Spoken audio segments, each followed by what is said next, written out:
Hello, and welcome to today's lesson on copyrights and copy wrongs. I hope this will help you in your research here in the library and on the internet. So let's get started. Our learning goal for today is that students will be able to identify and demonstrate their knowledge of copyright rules while using the internet to research. So, what is intellectual property? It is property that is derived from the work of the mind or intellect. It is hard to protect an idea, so copyright protects tangible things.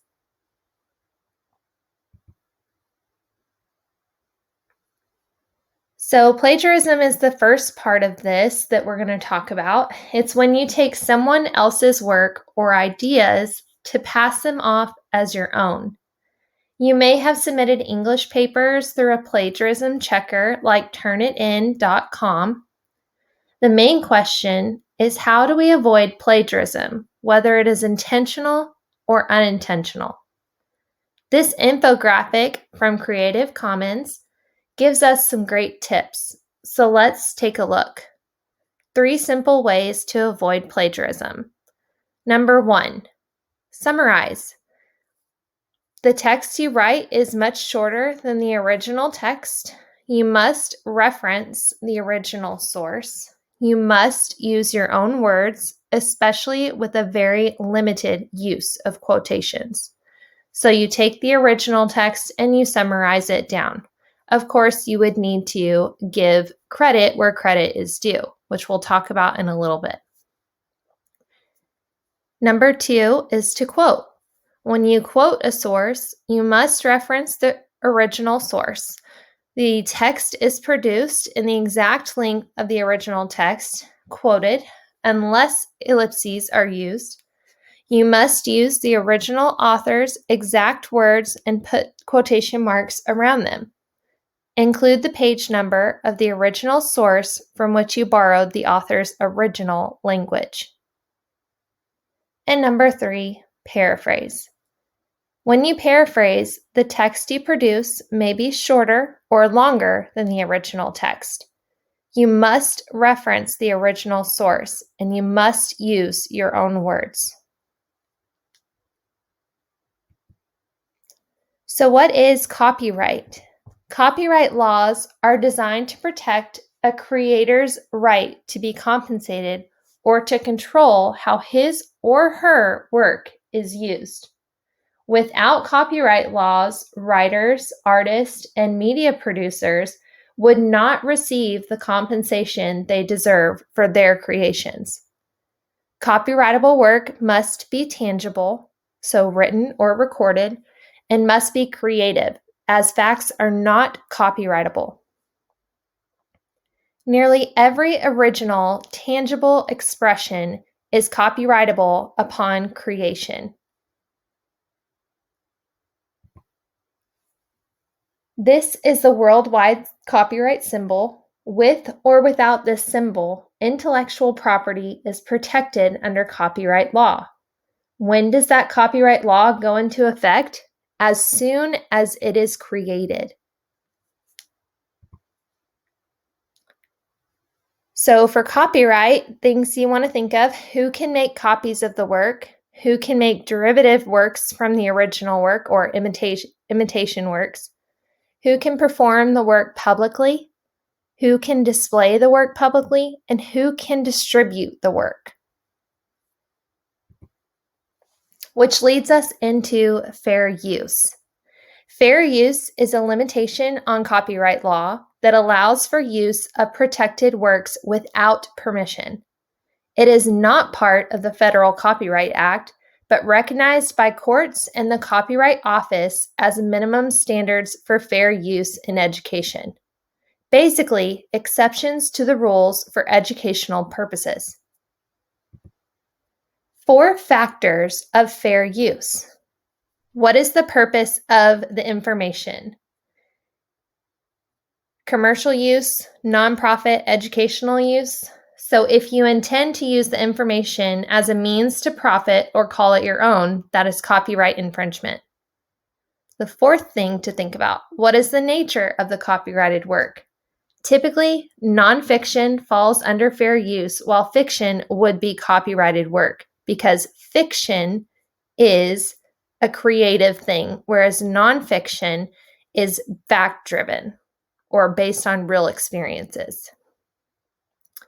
The third thing is how much do you want to use, the whole work or partial work?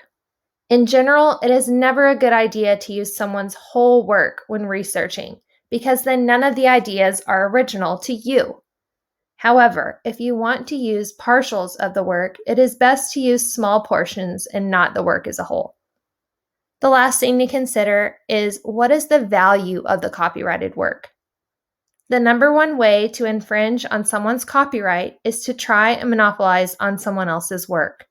Do not take someone else's material to make money off of it. So you may come across this problem where you say, everything I want to use is under copyright. Yes, it can seem disheartening sometimes when you're researching and you think of giving everyone due credit. However, Creative Commons is a place where students like yourself can use certain materials as long as you give proper attribution.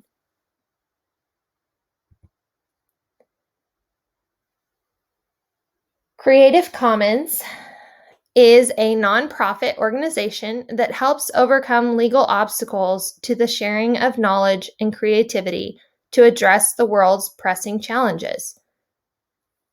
It provides a variety of licenses that work within copyright law. So the licenses allow creators to share their work.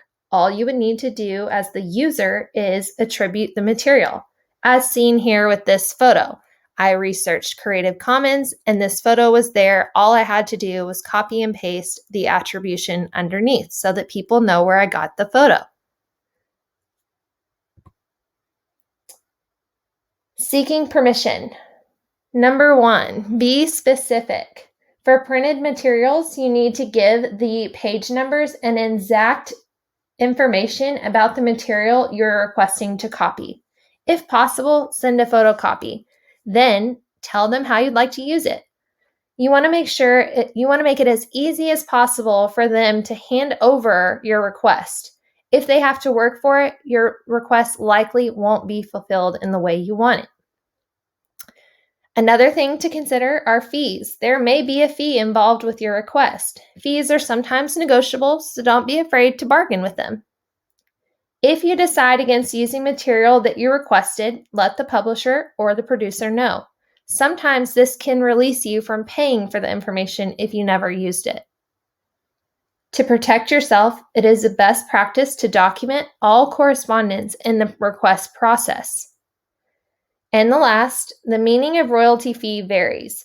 In some cases, there may be no restrictions like Creative Commons. Another situation, you may not be allowed to use the material in any type of electronic product. So sometimes they put limitations on your request. So public domain is another part of copyright that we want to consider.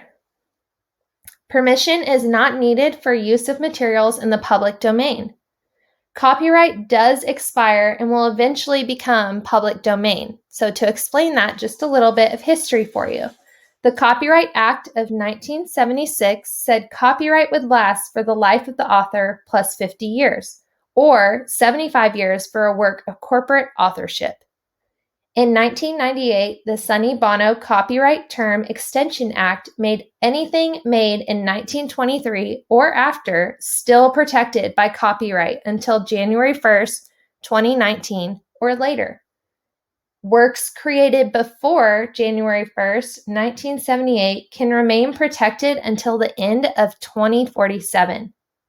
For example, works published in 1924 just entered the public domain on January 1st of this year, 2020, which is pretty cool. Common ways to go into public domain. Copyright expires, so like we just discussed, copyright owner fails to follow copyright renewal rules, or the copyright owner deliberately places it in the public domain. So they say, hey, have at it, use this. The internet is a wonderful addition to our research repertoire. It makes information easily accessible and fast. The problem lies in how easy it is to copy-paste information into your research. This includes visuals, audio, and video, along with text. All material on the internet is copyrighted unless otherwise stated. For students, this means you must cite your internet materials and use all materials in a professional and ethical manner. So, for example, I wanted to leave this in here because this PowerPoint, this Google Slide template was created by Slides Go. And they have this slide that says you need to keep this for attribution. So here we have credits for the template presentation. Remember, ignorance of copyright law is not a legal defense in court. And just a few special reminders. Get permission. Always cite or give credit to your sources. You are able to have fair use. When in doubt, use Creative Commons as a starting point. Search the public domain. It is especially important to avoid copyright infringement at all costs. It is not always intentional when people plagiarize someone's work, but it is unlawful. Copyright infringement could cost you money in a lawsuit, so play it safe.